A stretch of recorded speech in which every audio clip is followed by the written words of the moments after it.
students, welcome to Sarda Sadan online digital platform. Today we are discuss about another topic of biology, photosynthesis. Okay तो start करते हैं photosynthesis के ऊपर। देखो photosynthesis का जो टॉपिक है ये एक प्रकार से बायोलॉजी का कॉमन टॉपिक हो गया कि अगर आपको प्लांट फिजियोलॉजी पढ़नी है बायोलॉजी के अंदर, यानी बॉटनी के अंदर आप पढ़ने जा रहे हो, तो प्लांट फिजियोलॉजी में अगर आपको फोटोसिंथेसिस के बारे में नहीं पता है तो इसका मतलब आपको बिल्कुल भी आपके कॉन्सेप्ट क्लियर नहीं है। तो फोटोसिंथेसिस की जो बात है इसका बेसिक कॉन्सेप्ट की अगर हम बात करें तो कुछ बातें इसकी हमारी छोटे स्टैंडर्ड में दे दी जाती है, क्लास के छोटे स्टैंडर्ड में आ जाती है, यानी 6, 7, 8 स्टैंडर्ड में ही डाल दी जाती है कि फोटोसिंथेसिस क्या होता है। फोटोसिंथेसिस का मतलब होता है कि सिंथेसाइज ऑफ फोटोन, यानी आप हिंदी में अगर इसका मतलब निकाले तो फोटोसिंथेसिस को आप प्रकाश संश्लेषण कहते हो, प्रकाश संश्लेषण। और फोटोसिंथेसिस का मतलब अगर यहाँ पर इसी मीन से निकालें तो फोटो मतलब लाइट। अभी भी ये थोड़ा विड्थ ज्यादा है, इसकी और कम कर ले। हाँ ठीक, लाइट। और सिंथेसाइज मतलब इकट्ठा करना, यानी लाइट को इकट्ठा करके फूड बनाना एक तरीके से, ठीक है। और लाइट जो है उसमें पावर है बच्चों, क्योंकि लाइट का सबसे बड़ा जो सोर्स है दुनिया के अंदर वो है सन, सूर्य, ठीक है। तो अगर देखा जाए तो सूर्य जीवन दाता है, क्योंकि लाइट का सबसे बड़ा सोर्स है सूर्य। और सूर्य की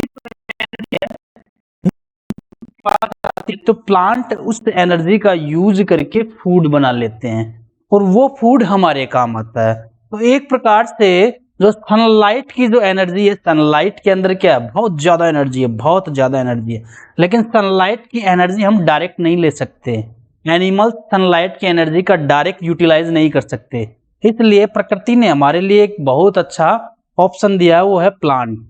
प्लांट जो है सनलाइट का यूटिलाइज करके उसका फूड बना के हमें दे देते हैं।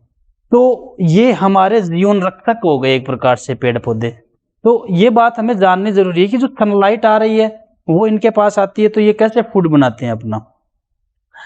स्टार्ट करते हैं। देखो यहाँ पर कुछ ये डायग्राम दिखा रखा है और ये डायग्राम आपको बहुत ही अच्छे से समझाने की कोशिश कर रहा है कि देखो ये सनलाइट है बच्चों, ये सनलाइट है, ये सन दिखा रखा सनलाइट, ये सनलाइट आ रही है और ये प्लांट के पास गई, ये सनलाइट प्लांट के पास गई। जैसे ही प्लांट के पास गई तो प्लांट इससे फूड बनाना स्टार्ट कर देता है, और जैसे ही वो फूड बनाता है, अच्छा वो फूड बनाने के लिए उसको एक चीज और चाहिए, क्या, कार्बन डाइऑक्साइड और वाटर, यानी उसको CO2 और H2O, वो दिखा रखा डायग्राम, कि CO2 और H2O उसको बाहर से चाहिए नेचर से, इनको ले लेता है, यानी 3 चीजें ले रहा है वो, 1 2 3 चीजें ले रहा है। एक तो सनलाइट ले रहा है, एक कार्बन डाइऑक्साइड ले रहा है और एक वाटर ले रहा है। उनको लेके और उनका यूटिलाइज करके उनसे फूड बना के अपने यूज में लेता है, तथा ऑक्सीजन को रिलीज भी करता है, और उसका जो कार्बोहाइड्रेट है वो भी हमारे काम आता है, जो शुगर की फॉर्म में आ रहा है। ये ऑक्सीजन रिलीज हो गई वायुमंडल में, और ये शुगर जो फॉर्म है, शुगर का मतलब यहाँ पे देखो शुगर की जैसी स्ट्रक्चर दिखा रखी है, शुगर का मतलब कार्बोहाइड्रेट हमें फूड से मिल रहा है, ठीक है। कार्बोहाइड्रेट की फॉर्म हो गई अलग अलग, ठीक है। तो कार्बोहाइड्रेट हमें प्लांट से मिल रहा है। यहाँ पर आपको ये बात जाननी है कि जो फूड है, एक्चुअल में जो फूड है वो C6H12O6, इट मीन्स ग्लूकोज,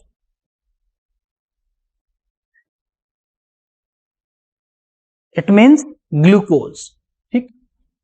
अब जो ग्लूकोज हमारे पास आ रहा है, देखो हम जो हैं वो विषमपोषी जीव, यानी जो ह्यूमन बींग्स है वो विषमपोषी है, और जो प्लांट होते हैं वो स्वपोषी होते हैं, यानी ये ऑटोट्रॉप्स हैं और हम हेटेरोट्रॉप्स हैं।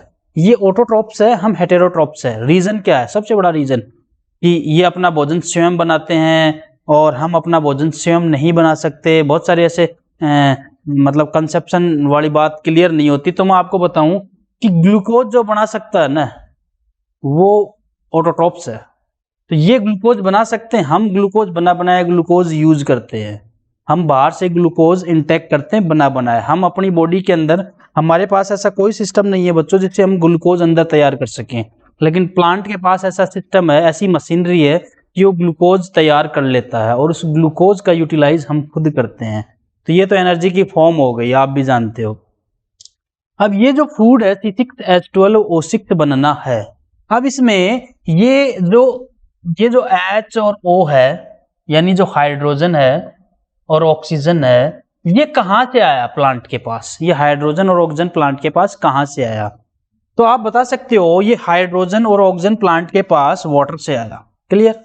ये वाटर से आया प्लांट के पास, ये जल से आया बच्चों। और ये कार्बन प्लांट के पास कहाँ से आया? तो आपको पता है ये कार्बन प्लांट के पास CO2 से आया। कहां से आया? यानी कार्बन डाइऑक्साइड। कार्बन डाइऑक्साइड जो गैस है वो हमारे लिए उपयोगी नहीं है, हम उसको रिलीज करते हैं, बाहर निकाल देते हैं, और प्लांट उस कार्बन डाइऑक्साइड गैस को खुद ले लेते हैं और उसको कन्वर्ट करके हमारे लिए ऑक्सीजन को रिलीज करते हैं। और हमारे प्राण वायु जो है वो ऑक्सीजन है बच्चों। तो हमारा वेस्ट प्लांट लेके उससे बहुत अच्छी चीज बना रहे हैं। तो इट मीन्स ये प्रकृति का एक बहुत बड़ा वरदान है हमारे लिए। तो कार्बन डाइऑक्साइड हमारे वेस्ट को ले रहे हैं और लेके ऑक्सीजन को रिलीज कर रहे हैं, और ऑक्सीजन हमारे काम आ रही है, हमारी प्राण वायु है। क्लियर बात? इतनी बात समझ में आई? ये बेसिक बातें हो गई हमारी। ठीक है, अब हम बोलेंगे कि ये जो क्या नाम है, प्लांट जो है वो एक काम और कर रहा है। क्या? ये देखो ऑक्सीजन को रिलीज कर रहा है और फूड बना रहा है। फूड तो बना रहा है, साथ साथ ये वायुमंडल की जो ऑक्सीजन है उसको स्टेबल भी कर रहा है। हमारे पास इतनी ऑक्सीजन आती कहाँ से है? हम जीवित कैसे रहेंगे? अगर प्लांट नहीं रहे तो हम जीवित नहीं रह पाएंगे, मर जाएंगे हम भी, क्योंकि वो ऑक्सीजन रिलीज होना बंद हो जाएगी। क्लियर? ये बात आपको समझ में आई? तो ये जो फूड बना रहे हैं वो C6H12O6 बनाते हैं। ये बात आप दिमाग में बिठा लें। ये कौन सा फूड बना रहे हैं? ग्लूकोज बनाते हैं, C6H12O6। क्लियर बात समझ में आ गई? ठीक है। इस फूड के लिए उनको जल चाहिए और उनको कार्बन डाइऑक्साइड चाहिए, लेकिन इस मशीनरी को चलाने के लिए, उनको सनलाइट चाहिए बेटे। उनको सनलाइट जब नहीं मिली तो ये अपनी मशीनरी को नहीं चला पाएंगे। क्लियर बात? इस चीज को समझते हैं हम। देखो, जो प्लांट है वो CO2 प्लस H2O को यूज करके C6H12O6 बनाते हैं, और इनको चाहिए सनलाइट। क्लियर?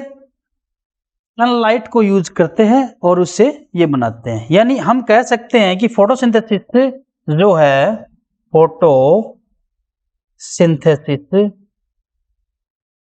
जो है वो एक ऐसी प्रोसेस है जिसमें प्लांट जो होते हैं सौर ऊर्जा को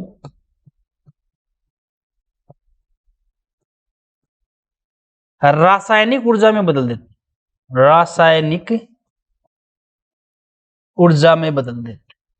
सौर ऊर्जा को रासायनिक ऊर्जा में बदल देते हैं। और रासायनिक ऊर्जा की जो फॉर्म होती है वो C6H12O6 होती है, जो जीवों के काम आती है, जो एनिमल्स के काम आ जाती है, क्लियर बात समझ में आई? तो सौर एनर्जी तो उसको चाहिए ही चाहिए।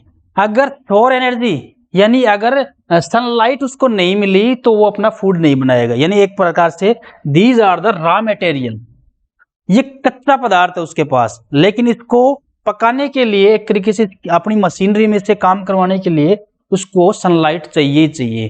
तो सनलाइट यदि प्लांट को मिलता रहा तो वो फूड बनाता रहेगा और रासायनिक ऊर्जा बनाता रहेगा, जो C6H12O6 है, जो उसके भी काम आ रही है और हमारे भी काम आ रही है। तो प्लांट में ये काम होता कहाँ है? ये एक बड़ी बात है। प्लांट में ये काम होता कहाँ? प्लांट में ये काम प्लास्टिड के अंदर होता है। प्लास्टिड के अंदर होता है। तो प्लांट में जो प्लास्टिड है वो अलग अलग होते हैं, ल्यूकोप्लास्ट, क्रोमोप्लास्ट, क्लोरोप्लास्ट। यहां पर अगर हम बात करें तो ये काम सिर्फ क्लोरोप्लास्ट में होता है, क्लोरोप्लास्ट यानी हरित लवक। बाकी के जो प्लास्टिड होते हैं वो फूड स्टोरेज का काम कर लेते हैं, तेल स्टोरेज, फूड स्टोरेज। लेकिन जो क्लोरोप्लास्ट है वो एक ऐसी स्ट्रक्चर है जो सनलाइट को यूज करके और उससे एनर्जी बना के देता है। तो ये काम सारा क्लोरोप्लास्ट में होता है। अब ये क्लोरोप्लास्ट कहां प्रेजेंट होते हैं? एक्चुअल में ये क्लोरोप्लास्ट प्लांट के ग्रीन पार्ट में ज्यादा मिलेंगे आप, ग्रीन पार्ट में ज्यादा मिलेंगे। यानी ये आपको लीफ, स्टेम, इनमें आपको ज्यादा मिलते हैं। वैसे बहुत ज्यादा आपको लीफ में मिलेंगे। लीफ के अंदर अगर हम लीफ की बात करें, लीफ की अगर हम बात करें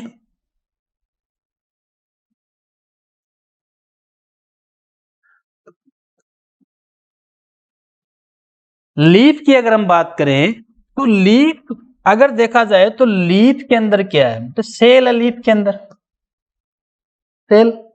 तो सेल की अगर हम बात करें तो सेल में बहुत सारी चीजें होती हैं, जैसे न्यूक्लियस होता है, माइटोकॉन्ड्रिया होता है, गोल्जी बॉडी होती है, और यहाँ पर इसके पास जैसे क्लोरोप्लास्ट भी प्रेजेंट है, ये क्लोरोप्लास्ट भी प्रेजेंट है। तो प्लांट लीफ की एक सेल में 40 से 60 क्लोरोप्लास्ट होते हैं। हरित लवक कितने होते हैं? 40 से 60 तक हरित लवक होते हैं। तो अब रोचक बात यह है कि हरित लवक कैसा दिखता है वो हमें जानना बहुत जरूरी है, ताकि हम थोड़ा सा आगे हमें समझने में असुविधा रहे। तो हरित लवक कैसा दिखता है? देखो, हरित लवक कुछ ऐसा दिखता है, मैं आपको समझा दूं।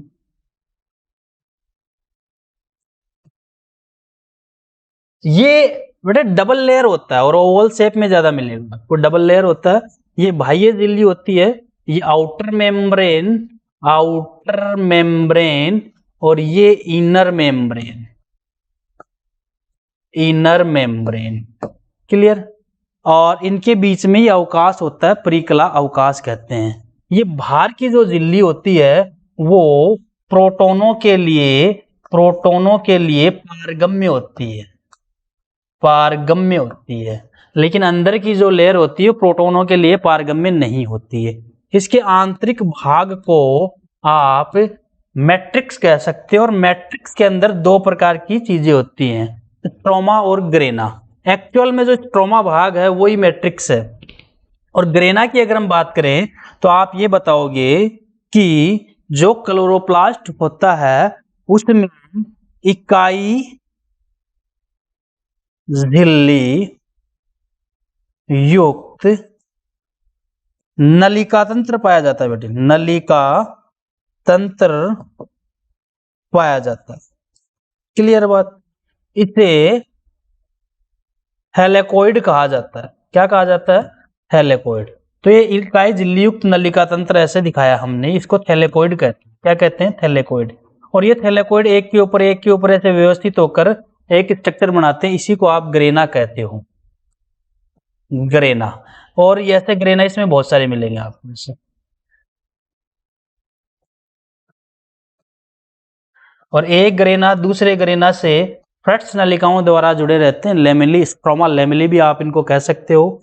इसमें राइबोसोम होता है खुद का, इसमें डीएनए होता है इसका। ठीक है, तो इतनी बातें आपको याद रखनी है। तो एक्चुअल में जो फोटोसिंथेसिस की जो प्रक्रिया है उसमें जो लाइट रिएक्शन है वो ग्रेना में स्टार्ट होती है। तो ये मैंने आपको कॉमन सा बताया है, क्योंकि मैं इतनी डिटेल में नहीं जा रहा हूँ इसकी क्लोरोप्लास्ट की। ठीक है, तो आगे का टॉपिक हम देखते हैं। ये बात हमारी बच्चों कंप्लीट हो गई, आपको अच्छे से समझ में आ गई होगी बात। ठीक है, कि फोटोसिंथेसिस एक्चुअल में क्या है। फोटोसिंथेसिस का मतलब होता है कि फोटोन को इकट्ठा करना, यानी ताकत को इकट्ठा करना जिसका यूज लिया जा सके। अब आगे की अगर हम बात करें तो फोटोसिंथेसिस जो है वो बहुत कॉम्प्लिकेटेड प्रोसेस है। फोटोसिंथेसिस द कॉम्प्लिकेटेड प्रोसेस और बहुत लंबी चौड़ी है। तो इसको समझने के लिए हमने दो पार्ट में डिवाइड किया, एक लाइट रिएक्शन और एक डार्क रिएक्शन। एक तरफ से लाइट रिएक्शन और एक डार्क रिएक्शन, ठीक है। लाइट रिएक्शन की अगर हम बात करें, लाइट रिएक्शन क्या होती है? देखो, लाइट रिएक्शन में आपको याद रखना है कि लाइट रिएक्शन में एसिमिलेटरी पावर बनती है, ताकत बनती है लाइट रिएक्शन में, और डायरेक्ट इन्वॉल्वमेंट होता है लाइट का, यानी प्रकाश का डायरेक्ट इन्वॉल्वमेंट है लाइट रिएक्शन में। लाइट रिएक्शन में एसिमिलेटरी पावर बनाता है प्लांट, एसिमिलेटरी पावर स्वांगीकारी ऊर्जा बनाता है, ठीक है। इस एसिमिलेटरी पावर में वो एटीपी और NADPH2 बना के रख लेता है।